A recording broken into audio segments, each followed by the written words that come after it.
So my name is Hunain Khurshid.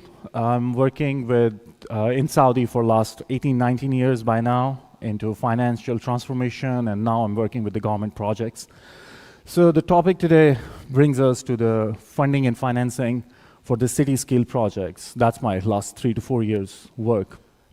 Types and features of city scale projects, sources and types of funding, and the role of government and key considerations before we start. So the presentation is going to be very high level. I'm just going to walk through it quickly so we can have more time for discussion. So it's more to open for our discussion today. Feel free to ask any questions. We will have good 5 to 10 minutes by the end of the time. And I hope you guys would be engaged and awake by then. So to begin with, what are city scale projects? As most of you know, these are usually a large scale projects having a massive impact around the geographical scope. Scale of impact is big. Stakeholder involvement is something which is really crucial for such projects, because once you start talking about a city scale projects, almost all the ministerial verticals in any government are involved, all the way from Ministry of Health, rural planning, and investment. That brings us to a very interdisciplinary approach, because you don't want to start a city-scale project and keep redoing the whole thing. Because if you do something from a rural planning perspective, and then Ministry of Health comes in, or any other vertical comes in and start redoing the same job, it costs public finances a lot of money, and at the same time, a lot of hassle to you guys. Here are some very quick examples of city-scale projects. Most of these you know. Some of these are not yet operational, as you can see. But getting a project just to the announcement level takes a lot of work, as some of you might have been involved into city-scale projects, that getting a project announced takes at times 2 to 3 years easy, because the planning phase requires a lot of communication and stakeholder management and approvals in different government verticals. Raising funding just for the incubation phase is pretty challenging. So these are the 3 key buckets we can put city-scale projects into: economic, infrastructure, and social. Economic is usually focused on boosting the economy of any city. You can think about Expo 2020 happening in UAE, any theme parks, your land bridges, anything which will bring more economic growth to the city. Free zones is something which is recently happening in Saudi. Saudi recently announced free zones. That's a big catch for economic growth, because it enables international businesses to step into the country and have a free trade, whether it's a financial level or actual hard trade on ground. Then the city infrastructure, which is probably the most common one, and most of us are very much familiar. That's the one thing which always annoys me. I don't know, because in Dubai I haven't seen, but back in hometown, you always see pit holes after every 2 weeks on the same road. And that's a very annoying thing. That's why, whenever you're planning any city-scale project, stakeholder management, interdisciplinary approach, because that's the problem. If they don't do that, you keep on redoing the same thing over and over again. Social enablement projects are more around enabling the software of a city so that it becomes livable, because no matter how much hard assets you keep on building, it's not very helpful because it doesn't make the city livable. Any living space does need a software. That's social interaction points.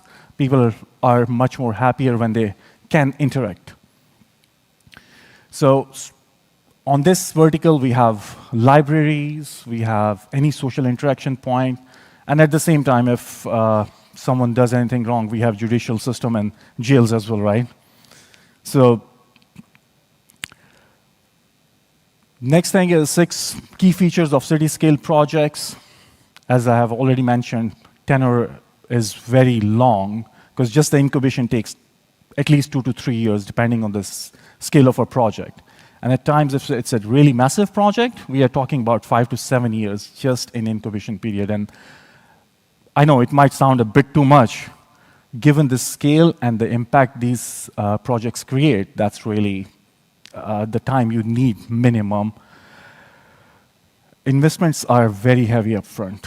Even incubation can take a big chunk of investment, like the kind of investment any company will take to get to the IPO probably. In the city scale projects, we are talking about that sort of investment just to get started.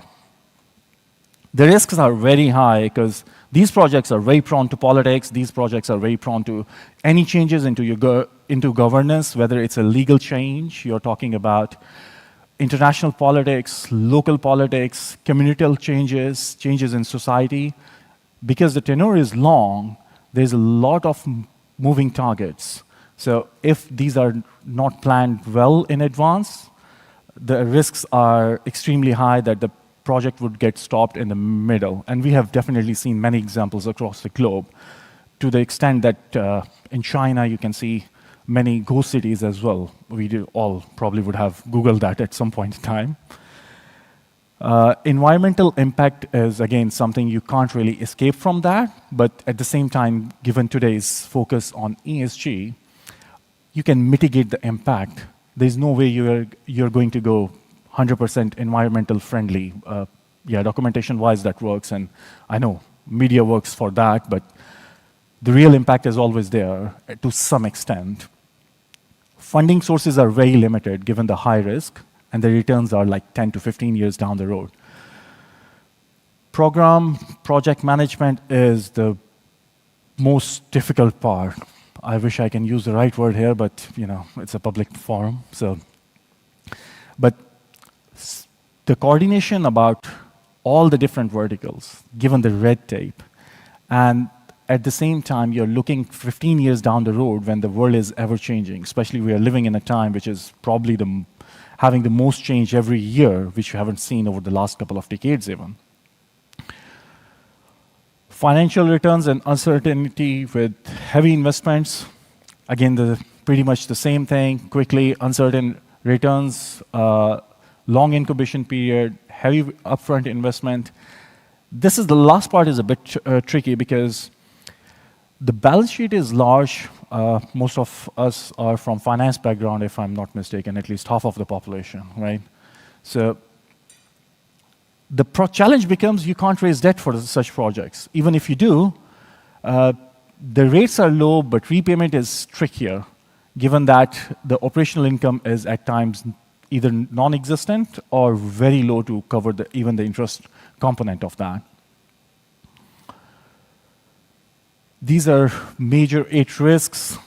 I'm just going to walk through quickly: financial, political, regulatory, economic, technological, environmental, social, and execution. To me, I think the key risks here would be political, regulatory, and execution, because the rest of the risks are still manageable. These are the 3 buckets, I would say, are really tricky to manage. And as you move along the project, they keep on changing. Sources and types of funding. I'm not sure if much are already aligned with it. I'll just quickly walk that. Key funding is usually from the governments. So the government is the first sponsor at the incubation period, because look at it from any company or an idea perspective. So there is an idea to facilitate someone. From there, you have to start the incubation period where you put up the project initial documentation, your usual feasibility study, concept planning, your strategy at a very high level so that you can actually pitch it to one of the sponsors. At that stage, usually the funding is from the government, so the sources are usually budget, grants, your aid incentives, depending on the sort of project you're doing. Sovereign wealth fund can pitch in depending, again, the type of the project, or a special purpose fund, because in different countries have a different sort of special purpose fund. The second source is from the private, which PPP, thanks to my previous keynote speaker, he already explained it in detail. So IPO is another source depending on the vehicle you're using. Private equity funds, we have Islamic banking, finance. Insurance companies are really good provider for finances of such projects because their objective is to get the money back like 10, 15 years down the road. And these projects can't repay you in the next 3 to 5 years. So because of their long-term visibility, they are a really good provider. World Bank, if we are not able to sort anything from the local environment or a regional, that's our last resort, sovereign wealth funds of different countries. Foreign governments, depending on strategic alliances. This is the component where it becomes a bit tricky. And the international private equity funds. A pause here. The thing is, why this all matter? Public projects or city-scale projects are consuming around 16% of global GDP. Roughly today, $13.5 trillion are invested in city-scale projects globally, which is increasing year on year. So it really needs a lot more funding that we have available today. And that brings us today to create a much more innovative vehicles. Funding sources to be deployed for different project phases. As I have explained earlier, the concept phase is sponsored by the government. Infrastructure is usually by the government, depending on the returns you can get on any given project, unless you can really increase the value of the land bank, because that's your second biggest resource, where you can get some funding or repayments. Development components are balanced between debt and equity, depending if you are able to get any operational income, then definitely you are good to go for any debt component. Otherwise, it's usually preferred to stay with the equity. And operations, for short term, we use revolving, and for any long term, we will rather use operational income or grants from the government. The thing is, I just switched it back. At this stage, the thing is, the governments are not really looking for getting a financial returns at a very high level. What they are more interested is having a socio-economic growth and a socio-economic return.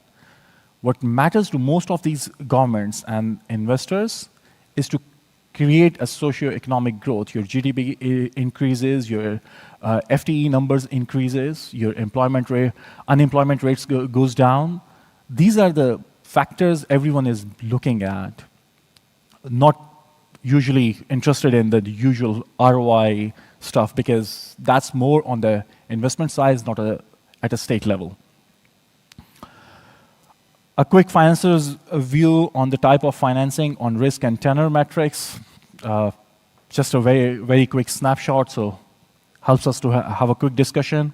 Debt is usually low at risk, and the tenor is low because there's hardly any operational income. Equity is a bit medium on risk, and the grants, we don't have much. Projects view. This is the projects view on the type of financing on risk and tenor. Again, the same thing. You can see it's just flipped, because grants are very low from a project's perspective, because I don't have to repay. I just got the money, I consumed it. And that was already sponsored. Equity is a bit medium, because then I'm a bit responsible to repay the money, and with all the red tape, it's highly documented throughout the process. Debt, I'm incurring interest on that, so tenor is usually short, but the risks are very high. We have seen a global example recently of when you get debt from a foreign country and you're not able to repay, what can happen to you. That's projects view on the type of financing, risk and cost. So the cost of funding, usually debt is very low, given the city scale projects, they do happen to get a lower interest rates from different verticals, different financiers. Equity is usually high because, again, whoever is investing money in such a project, he's looking for 10 to 15 years down the road. So if he's not getting a higher return, why would he even come on board? Role of government, definitely they do play a cornerstone role, because without government sponsor, any city-scale projects is almost non-existent, regardless whether it's a private initiative or it's actually something owned by the government. We have seen highly private initiatives in the Middle East, I would say. We have seen the downtown Dubai, that's one of the biggest examples, I would say. King Abdullah Economic City, Cake from Saudi Arabia near Jeddah. So both of these places started as a private companies, but they had to get back to government, because without their intervention, it's just not possible to execute such a scale project. They do have to provide some sort of leadership and strategic alliance direction, whether it's as part of the operation, as part of the vehicle, or sitting outside just guiding them. They do provide anchor projects, and anchor projects could be either financed by them, sponsored by them, or someone actually steps in and guide them what the anchor project government is looking for, so that the government can give you grant for that specific project. They promote citizen engagement. That's again something which is on the shoulders of the government. So back in the days, we had Economic Cities Authority in Saudi to promote such projects. And today there's, if I'm not mistaken, Saudi Economic Free Zone Authority, again, to facilitate and establish all the free zones. They align and all the stakeholders, because imagine you're all these government verticals having so many different directions, and you're trying to bring them to one common point. Being a private sponsor, not happening, ever. So if the government directly is not involved and they haven't bought the idea to deliver that project, it's just not possible. Key consideration prior to launching a city-scale project, most of these are not very much different than what we do in any private stake, right? If we have any idea, you need to do the project feasibility, financial planning, risk assessment. The fourth is, again, because the challenge is stakeholder engagement. The iteration we go through for such a project are too many. To be honest, I don't remember the variations we do for a single project, because you have to go to every single ministry, and once you are done with them, then you go down to the operational level to know what more they are doing, because at a higher level, in many ministries, sometimes they are not very clear, or they are not able to share all the details. Once you get into the details, then you go back to the drawing board and keep changing your feasibility studies. And every single change can impact so many projects. That's why finalizing strategies or feasibilities for city-scale projects with all the attention to detail is pretty tricky. Legal and regulatory framework, I think there was a mention earlier around that changing the hard regulation is pretty difficult, right? Or almost not happening. That's pretty much true. But on top of that, if you are working with a government sponsor, at times you might need to seek some exemptions, like tax credits for specific organizations, or looking forward to launch something under the government umbrella. That's a bit time-consuming. So preferably, if you can play within the set existing regulatory framework, that would be a win-win case. Funding and financing options, we just had a quick look. Project governance and accountability. Now, that's again something, because of so many stakeholders' involvement, your board is usually have a mix from so many different verticals. And every time you want to do something, you have to align with them. And aligning different stakeholders with different agenda and objectives, again, creates a bit of a challenging phase where things take longer than usual, and that's the part of the process. Economic and social impact assessment is the most important, because when you're doing your project feasibility, your focus is not really just the returns on the financial side. Yes, they matter. Your hurdle rate would be much lower than usually possibly what is asked from a private company. Here, you would be asked questions around social economic assessment because that's what matters to the government sponsor. Long-term term sustainability is something happening right now, and any project without compliance to ESG guidelines and sustainability is just not getting approved. That's the kind of direction we were having. Public perception and communication is pretty important because if your residents are not sold on the idea of having any new asset or adding a new project, it becomes tricky to the adoption stage because you can definitely build something, you can deliver it, but the adoption becomes very tricky if the residents are not really sold.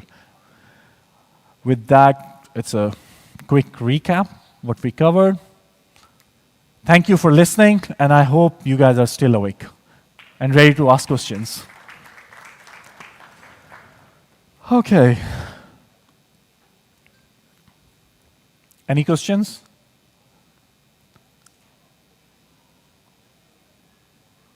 Please.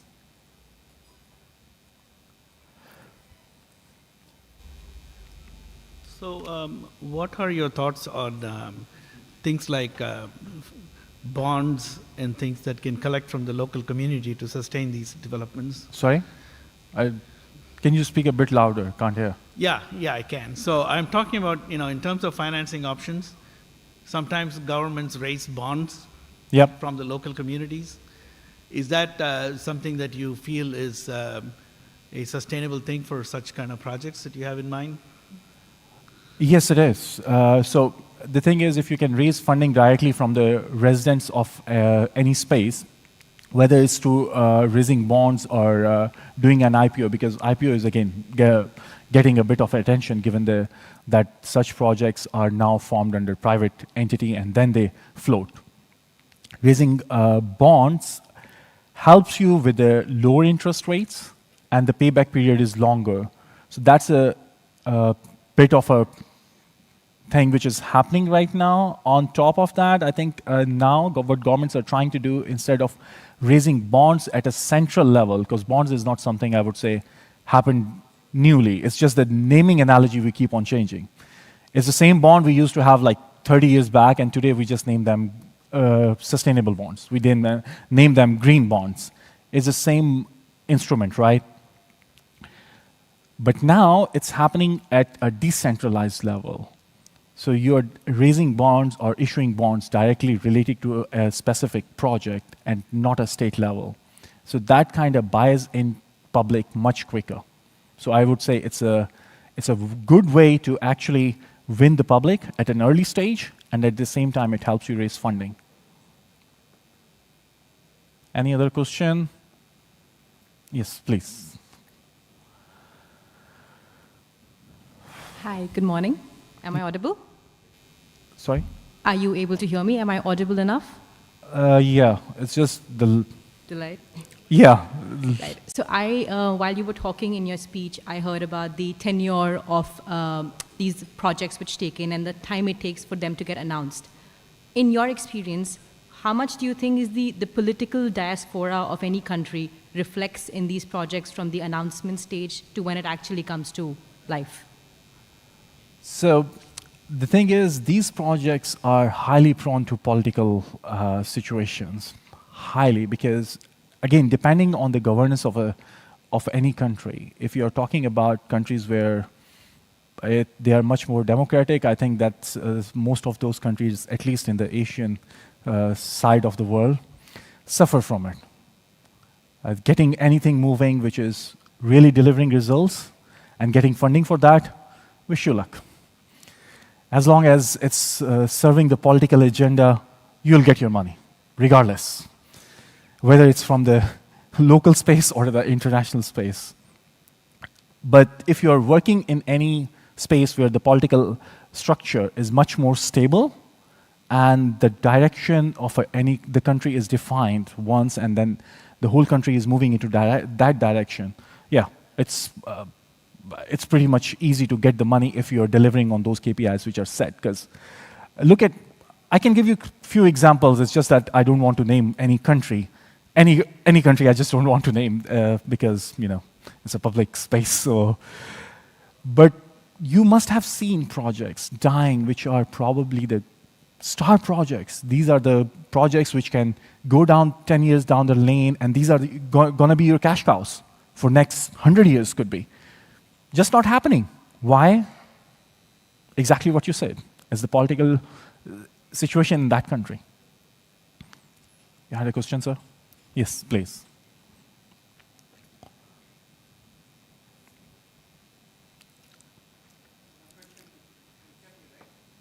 No. Sorry.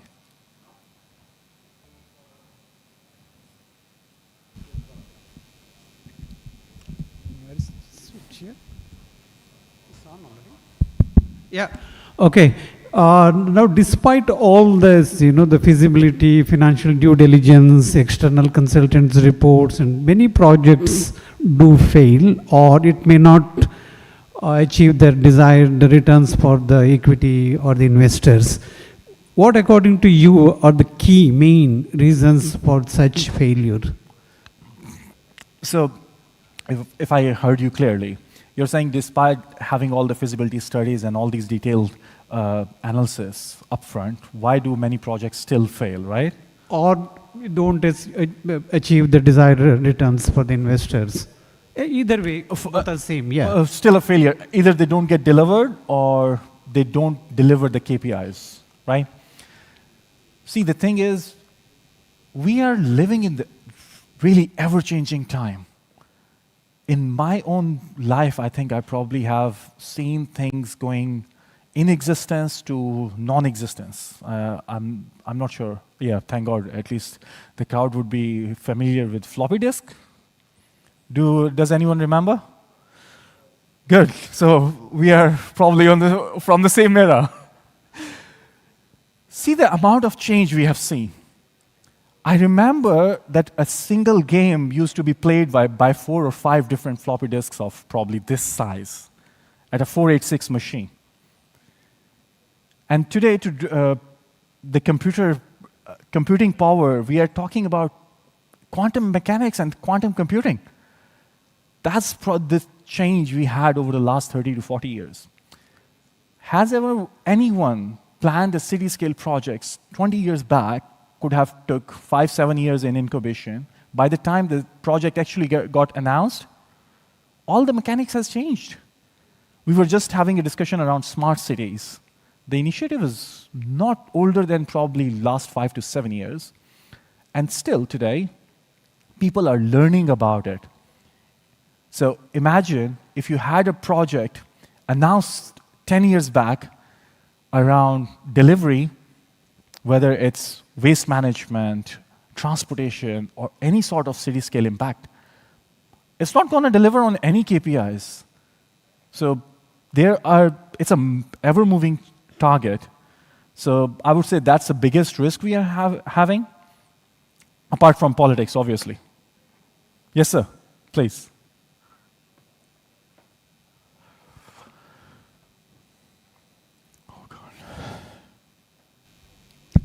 I just want to add to what you said, which is quite important. Sometimes we talk about feasibility studies, but some of those feasibility studies are usually over-optimistic. People come up and they say, I want this to work. They go to the consultant and says, make it work. They don't really look at a realistic approach of, is it bankable? Have I stressed the model? What if things change? The cost of steel changes. If I stress the model, what does that do to me? If I have a big city project, well, there's quite a few that comes in. So I've seen many fail as a result of really over-optimistic or forcing a feasibility on a project that really is not feasible. So in some cases, we are to blame as in a way. You really have to look at this objectively and look at your value proposition, your revenue proposition, and how you're going to generate it and stress it and see whether this is going to happen and account for change. I did one project on mobility, and it's we talked about political risk, but then we talked about indirect political risk. COVID is a perfect example of that. COVID is a perfect, it's indirect. A health issue comes up, everything closes. If you have a project, let's say a metro system that you, public-private partnership, how do you deal with that? Who puts up the bill? Who pays the bankers?